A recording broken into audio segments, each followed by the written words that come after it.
fachada, essa locomotiva, dá para fazer uma viagem no tempo. Uma viagem ao ano de 1885, quando começou a funcionar nesse lugar a estação ferroviária de Curitiba. Na época, foi inaugurado o trecho ferroviário que ligava Curitiba e Paranaguá. Os trens levavam para o porto erva mate, a madeira e traziam para a capital o progresso e o avanço tecnológico. Por aqui não circulam mais vagões. A estação foi desativada em 1972 e virou museu no começo da década de 80. O Pedro Fortes é funcionário aqui do museu e vai nos explicar um pouquinho dessa história, né, Pedro? Foram mantidas as características originais. A gente entra aqui, parece que está entrando mesmo numa estação. Isso mesmo, como muitas pessoas já conhecem, até lá fora, né? Lá fora na 7 de setembro, a fachada foi mantida original e o tombamento do Patrimônio Histórico Nacional inclui, né, a bilheteria, que é original ainda, como vocês vão poder ver. E temos também uma parte expositiva, que é a parte onde estão colocadas as peças de uso cotidiano da estação. Vamos conhecer então? Vamos conhecer. Quem entra meio desavisada que leva até um susto, né? Pois parece que é uma pessoa que está ali comprando o bilhete, que nem como funcionava na época. Esse boneco aqui faz sucesso aqui, ele está aqui colocado como passageiro de segunda classe, né? A vestimenta dele é bem parecida com a da época. Temos a malinha do caixeiro viajante, aí do outro lado temos a primeira classe e, como vocês podem olhar, a bilheteria realmente, as madeiras de lei como eram construídas na época, o piso tudo original, o teto, tudo. Era essa a bilheteria. Era essa a bilheteria.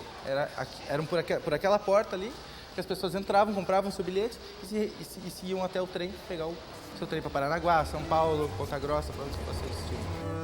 Tem muita gente que vem aqui e fica emocionado, muitos ferroviários se lembram do tempo que eles trabalhavam. Esse senhor aqui está representando o agente de estação, né?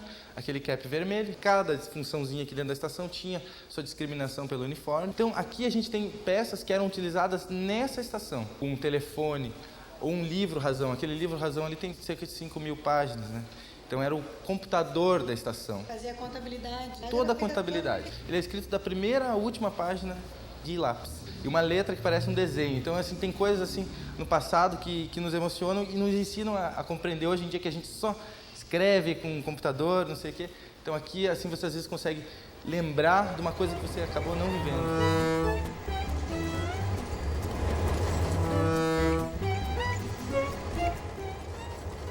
A sala de telegrafia, né? Vocês podem ler aqui, passes e telegramas. Então, a gente tem que imaginar, né, que numa época como essa, final do século XIX, o telefone era uma coisa muito precária. Quando Dom Pedro II recebeu um telefone, ele não tinha para quem ligar, então ele fundou a Companhia Telefônica Nacional.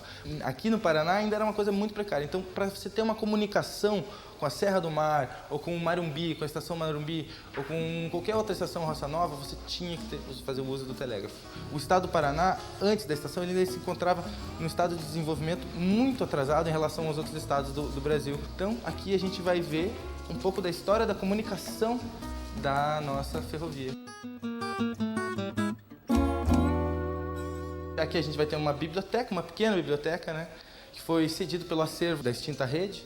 Todos os campos do conhecimento que envolvem um trem, que envolvem uma ferrovia, desde livros de engenharia, de técnica mecânica, livros de história. Temos até contos, livros de contos sobre trens. Essa aqui é a nossa Mariazinha Fumaça, né? Então, essa máquina, ela é uma máquina inglesa, né?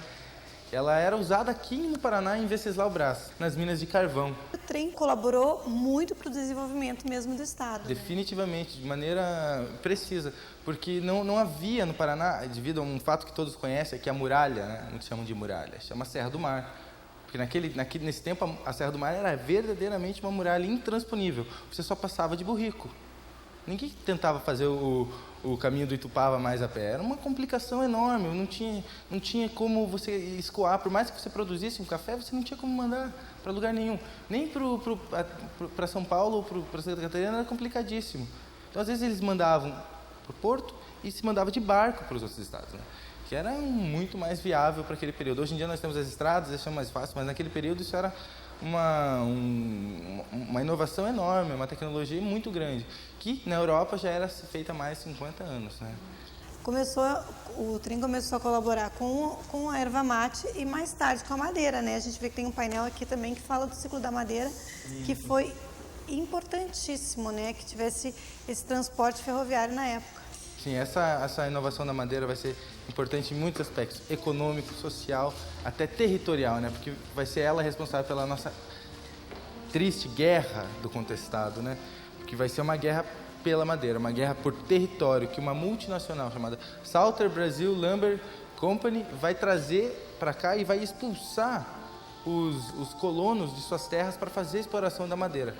Mas a história da madeira não tem só coisa ruim, não. Ela trouxe um crescimento populacional para o nosso estado muito grande e econômico também.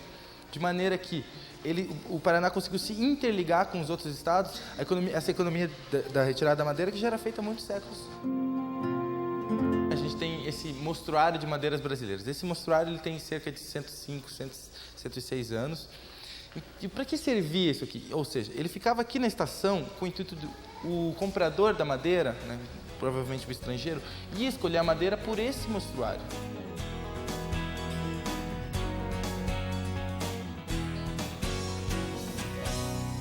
Essa parte aqui é uma parte que vai estar mostrando mais o dia a dia do trabalho, né, do funcionário, né? Certas balanças, placas, né, de Jaguaraíva, ali vamos ter quadros do Poti. O pai do Poti era ferroviário, né? E então ele sempre teve um amor muito grande por essa profissão, né, por esse fazer. Então ele vai nos deixar aqui duas maravilhosas obras, né? Uma homenagem aos guarda-freios e uma gravura que ele vai ter feito para os ferroviários, que vai engrandecer nosso acervo enormemente, né? E o que são essas peças aqui? Então, são luminárias do trabalho cotidiano da estação também, né? Ali, a famosa sineta de trem, né, que a gente vê todos a bordo, então, era aquela que era usada aqui nessa estação. Esses materiais são materiais de construção dos trilhos, daí, né? E temos aqui uma calculadora que era utilizada aqui na estação, uma calculadora mecânica. Nossa caixa do tempo, né, que vai estar mostrando a história desse espaço. Então, ali dentro dessa caixa foi colocado todo o material de inauguração do museu, né? Foi inaugurado por Dom Pedro II. Hoje, 120 e poucos anos depois, a gente pega e olha e sabe que essa caixa foi aberta 2 vezes. Quando ela é aberta, as pessoas observam o que tem dentro, é colocado tudo de novo. E é adicionado mais, né? Daquele período é adicionado a mais, né? Então, a próxima vez que for aberta, que vai ser em 2035, vai ser adicionado mais alguma coisa que a Caixa espero ainda esteja aqui, né? E o museu também. E o museu também. E vocês todos sempre visitando a gente, né? É isso que importa. Obrigada, Pedro, por esse passeio no tempo, essa viagem no tempo. Obrigado a vocês, né? E convido a todos, né, a virem conhecer o Museu do Ferroviário, que é vamos fazer uma viagem, né, no tempo, e com certeza vão querer fazer uma viagem de trem no dia seguinte, logo em seguida, se Deus quiser.